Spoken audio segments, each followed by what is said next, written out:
चोर? तुम मुझे चोर कह रही हो, सौम्या? रिया की आवाज कमरे में गूंज उठी, जैसे किसी गहरे घाव से निकली करा। उसकी आंखें अविश्वास से भरी हुई थी।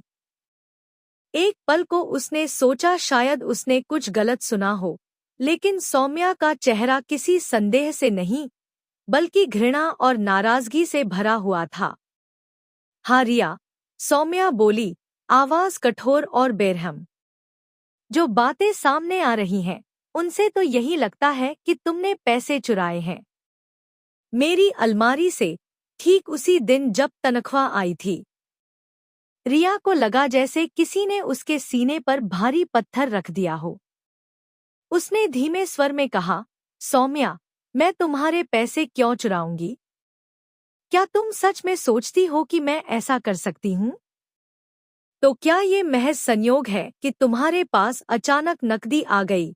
सौम्या की आंखों में तीखा संदेह था। तुमने कहा बैंक से लाई हो, लेकिन किस लिए? किसके लिए? मैं पैरासोत की औरतों की तनख्वाह लेने गई थी। उनके लिए जो हर दिन सिलाई, कढ़ाई करके अपने बच्चों को पालती हैं, रिया बोली। उसकी आवाज में अब भी गरिमा थी, लेकिन दिल में दरारें पड़ चुकी थी। मैंने बैंक से पैसे निकाले, क्योंकि ये मेरी जिम्मेदारी थी।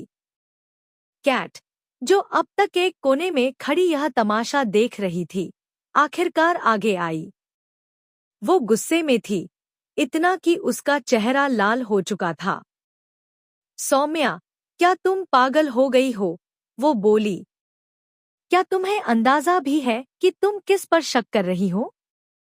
क्या तुम जानती हो कि ये वही रिया है जिसने तुम्हारे साथ घर छोड़ा, तुम्हारे लिए अपनी पढ़ाई रोकी, तुम्हारे लिए वो सब सहा जो शायद किसी और के बस में नहीं था?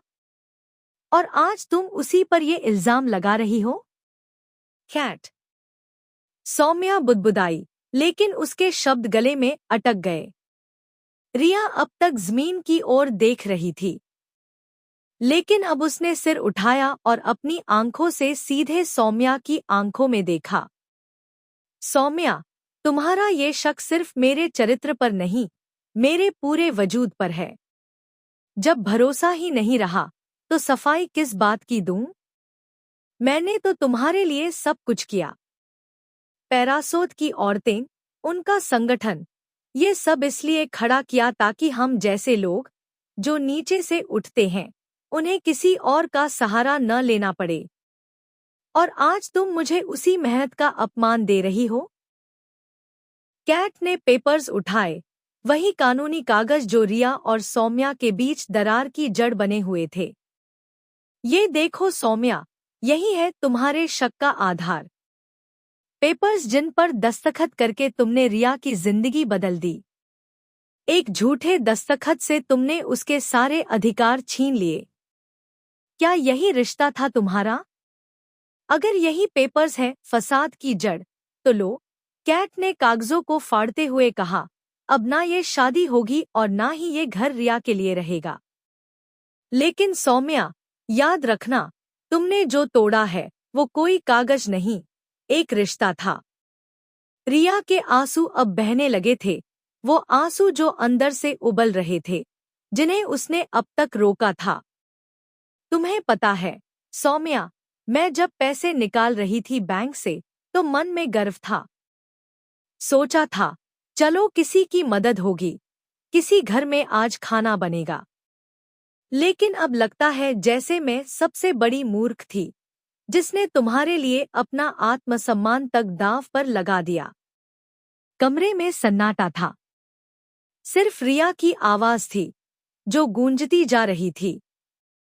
मैंने कभी तुम्हारे खिलाफ कुछ नहीं कहा, ना कभी कुछ गलत किया।